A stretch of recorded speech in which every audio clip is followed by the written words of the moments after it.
Hola, buenas tardes, ¿cómo están ustedes? Buen domingo, de nuevo en nuestro estudio. Y como siempre, con la colaboración de Pablo Marmorato, que está al lado mío, y hoy en la parte técnica, Juan Pablo Aranda. Gracias, Juan Pablo. Y tengo dos invitados. Primero voy a permitir que Pablo diga un pequeño aviso. Buenas tardes, Graciela, y a todos los oyentes, a nuestros invitados, y como todos los domingos nos acompaña Tenaris, productos y servicios para la industria energética mundial, invirtiendo en el desarrollo de la Argentina, su industria y su gente. Hoy el tema es Venezuela. La verdad que es un país que yo quiero. Cuando estuve bien en él, hace muchos años.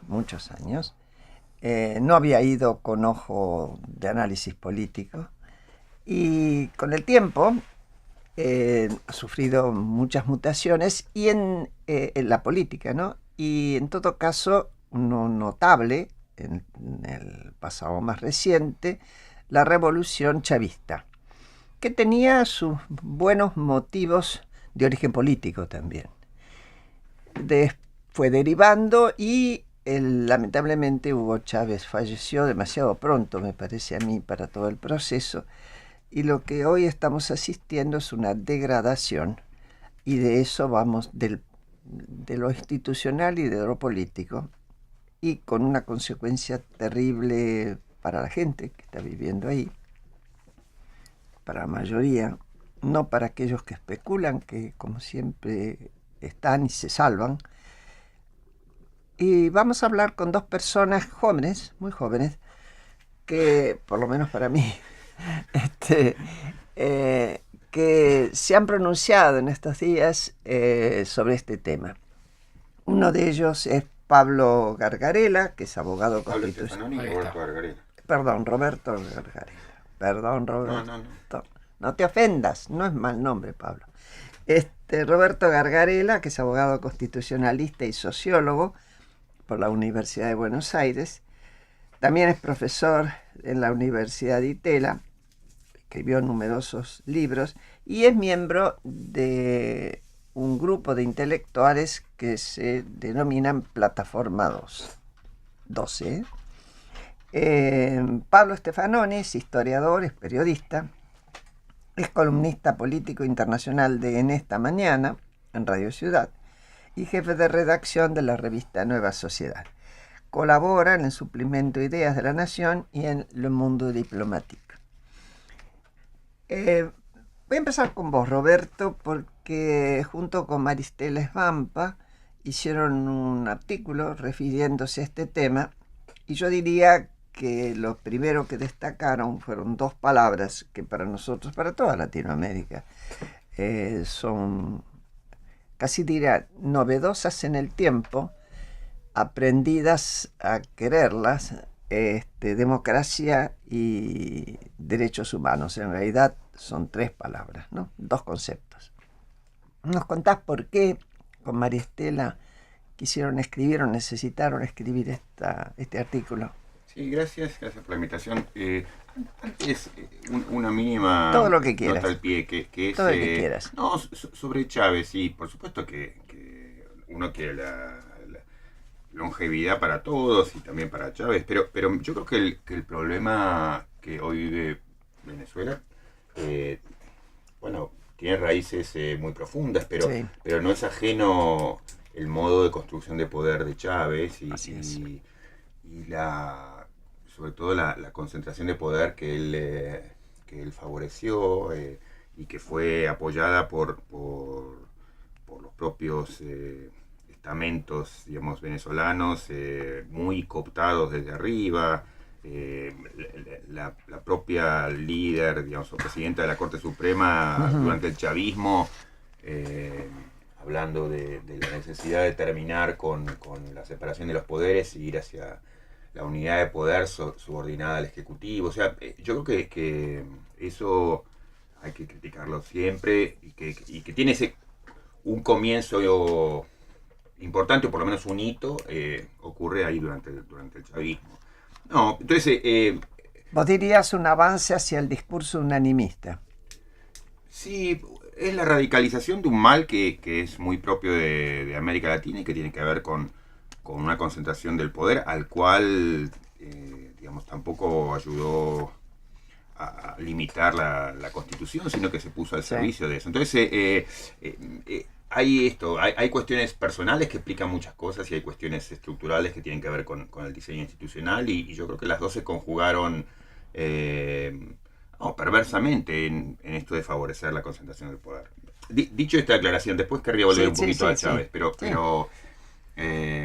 agradezco la referencia al texto que escribimos con Maristela y sí, para los dos fue muy importante empezar haciendo esa referencia a democracia y derechos humanos por esta preocupación que muchos compartimos, que es cómo cómo la izquierda en particular recibe este tipo de situaciones, ¿no? En lo personal, pero también es obviamente compartido con Maristela y tanta gente que uno siente un dolor particular, yo diría en particular en Argentina luego de la dictadura y luego de lo que aprendimos de lo que fue la dictadura,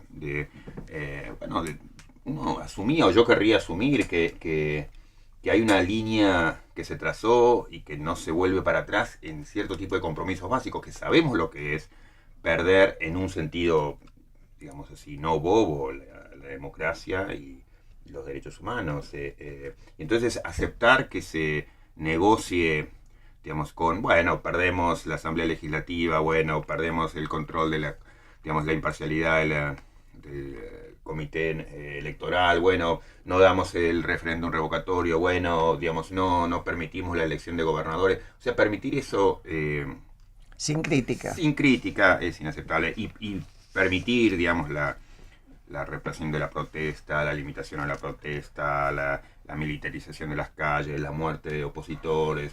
Digamos, uno diría, eran los límites que asumíamos que nunca se debían volver a romper. Y sin embargo, cuando esos límites son rotos por personas o grupos o gobiernos con los cuales tenemos alguna simpatía, por lo menos sin las intenciones declaradas. Sí. Yo me hiciste pensar en el libro de Claudia Gil, Silencio Cuba, ¿no?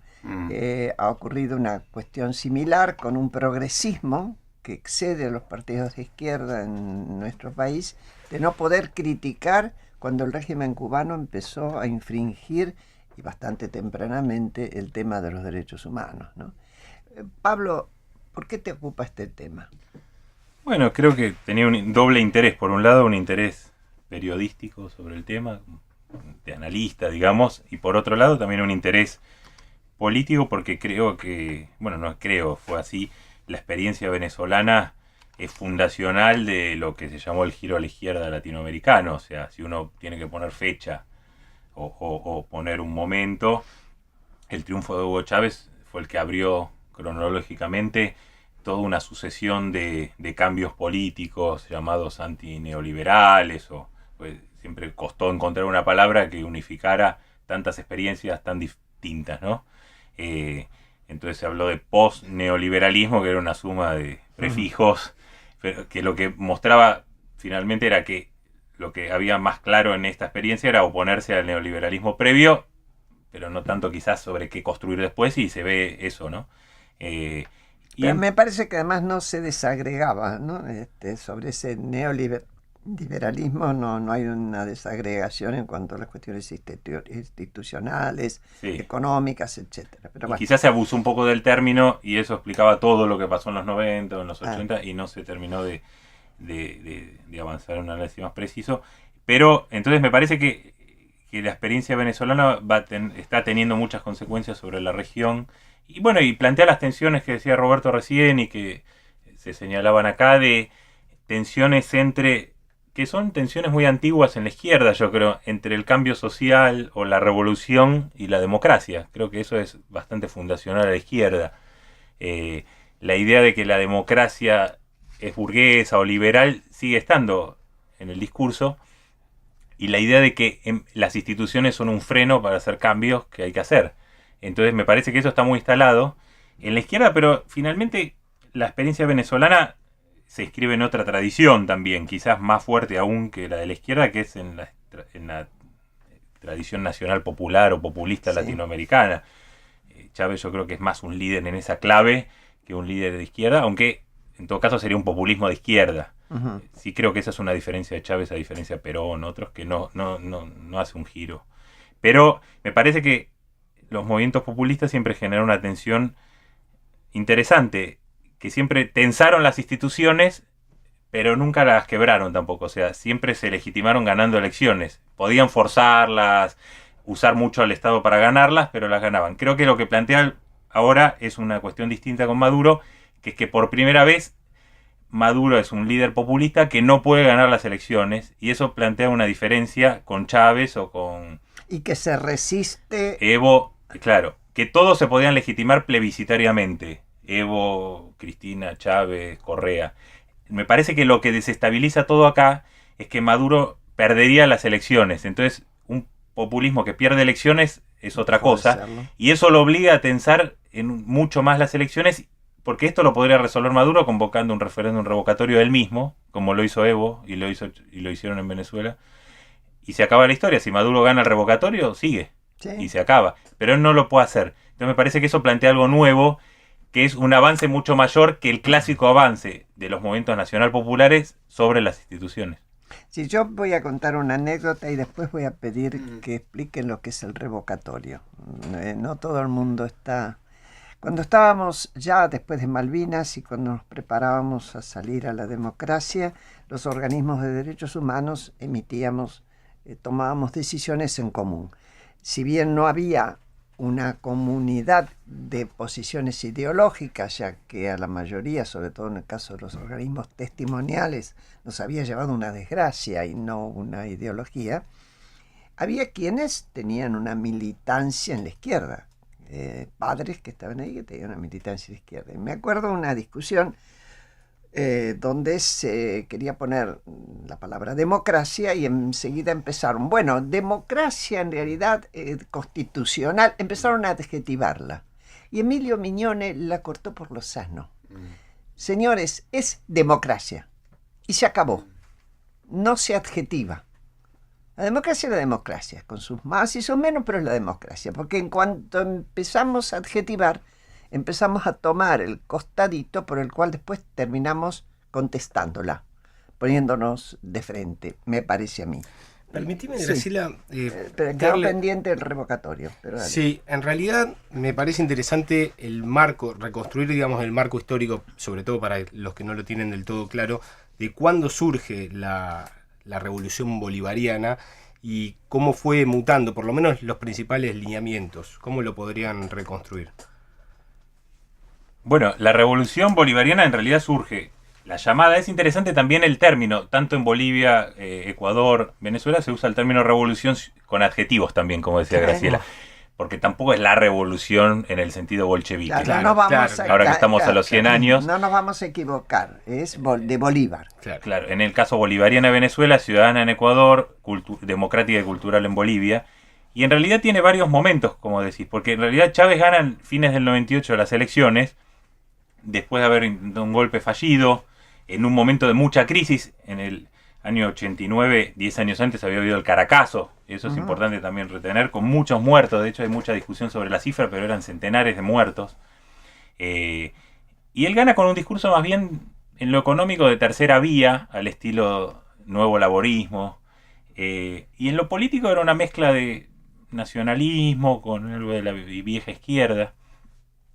Pero era bastante moderado en los primeros años del gobierno de Chávez, por ejemplo, en esta cuestión de lo económico. En realidad creo que hay un momento que es el intento de golpe o el golpe fallido del 2002, cuando la oposición lanza un golpe y varios países lo apoyan, entre ellos España y Estados Unidos, y a partir de eso se refuerza mucho y se empieza a hablar del socialismo del siglo XXI. Eso, de hecho, cuando iba al Foro Social de Porto Alegre, ese tipo de eventos, era en sus primeros años, incluso antes de ser presidente, era una figura que no se sabía si era Seineldin o un líder de izquierda, porque era una mezcla. De hecho, había un argentino llamado Ceresoli, que era un tipo de cara pintada, que era asesor de él. En realidad yo creo que después del 2002 se va aclarando un poco el panorama, y ahí yo creo que empieza el Chávez que podemos tomarlo como un populista de izquierda, donde ya no gira hacia la derecha, ya mantiene un discurso muy cercano a Cuba, Más a la radicalizado. izquierda latinoamericana, y fue radicalizando sobre todo el uso del término socialismo del siglo XXI. A nivel económico se podría discutir cuán socialista es la economía venezolana, yo creo que muy poco, pero eso marcó un horizonte. Y finalmente, en el 2007 él intenta un cambio constitucional fallido, donde intenta constitucionalizar esta idea del socialismo, las comunas y todo esto. En el medio se experimentó mucho. Venezuela es un proceso muy experimental, muchas cosas se experimentaron, no salieron bien, se reemplazaron por otras. Las comunas, que hoy se habla mucho, que son esta especie de poderes locales, barriales, son la última apuesta de Chávez de justamente construir otro tipo de democracia que no sea liberal, entonces participativa, popular, revolucionaria, etcétera. Las comunas sería como un poder y había una fantasía de volver al Estado un Estado comunal. Entonces se experimentó mucho, pero en el fondo el gobierno se sostuvo a partir de los ingresos petroleros, no a partir de los nuevos experimentos económicos. La clave de Venezuela es que es un país petrolero. De hecho, una vez Chávez dijo literalmente, nuestro socialismo es un socialismo petrolero muy diferente al que imaginó Marx. Y esa es una clave para entender Venezuela, ¿no? Yo tuve una anécdota para mí vitalmente muy importante. Tuve un encuentro con Chávez en el 2011 que terminó con una pelea insólita. ¿Te animaste, Roberto? Fue increíble, digamos, pero primero, digamos, o sea, fue muy revelador en muchas cosas. Uno, digamos, yo iba ahí con un grupo de juristas, entonces, por un lado, sorprendente el tipo de privilegios al que accedíamos, al que se nos había preparado, digamos, en medio de una situación que no era, digamos, de bonanza. Claro. Segundo, el nivel de militarización en todo, digamos, que era muy preocupante. Tercero, las experiencias que tuvimos así con organizaciones de base controladas, armadas y monitoreadas desde arriba, o sea que también en ese sentido era eso preocupante. Cuarto, ver el funcionamiento ya corroído de las instituciones, en particular, digamos eso, tuvimos como un encuentro con la que era la presidenta de la Corte Suprema, que era muy alarmante lo que decía en términos de su sometimiento explícito, digamos, y terminar con Locke y la división de poderes. Uh-huh. Y lo último era esto, digamos, que formó parte de la autocrítica, que fue parte también eso de la pelea, entre comillas, que tenía, que era la cantidad de colegas, digamos, embelesados por la figura, sin duda, ultra carismática de Chávez, porque era un comunicador extraordinario, pero justo apareció esta discusión sobre la continuidad del poder, y entonces recuerdo que había un colega, un jurista brasileño, y entonces se le acerca a Chávez, o sea, en un momento se acerca donde estamos nosotros, ahí los juristas, y entonces, sí, ¿por qué es que a tu presidente no le dejan la reelección? Y todo y era una situación para mí como un poco patética, porque, digamos, eran mis colegas como llorando de la emoción del encuentro con Chávez, al decir esto, digamos, de la continuidad infinita, y yo me acuerdo que dije, mire, no le permiten la reelección porque hay una constitución que se lo impide, y es una constitución que hizo el pueblo de Brasil, qué sé yo. Bueno, y Chávez se enoja conmigo, me empieza a gritar, digamos, ¿usted de dónde sabe qué viene a hacer? Bueno, pero fue todo ¿quién se me metió en esto?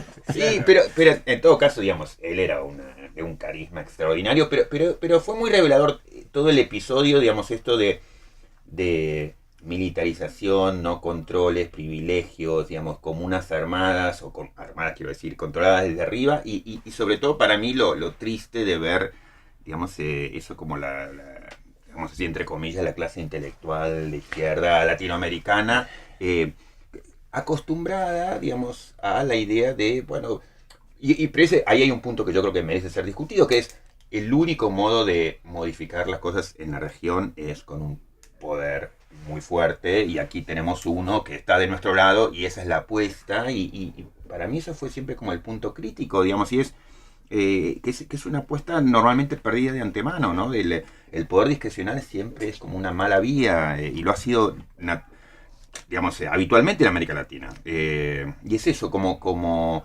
seguir, yo creo que no sé si ha sido a partir del ejemplo de Cuba o qué, pero bajo esta idea de que solamente se puede cambiar desde arriba y con un poder muy poderoso, ¿no? Sí, lo cual es como que desmiente los orígenes de las grandes transformaciones, que fueron con idas y venidas, pero cuando uno piensa, digamos, en la Revolución Francesa y demás, Claro.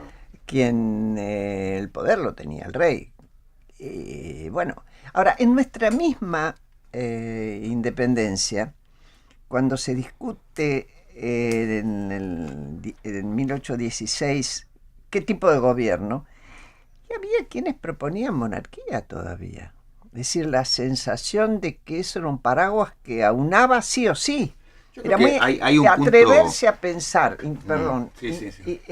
en un poder construido de otra manera.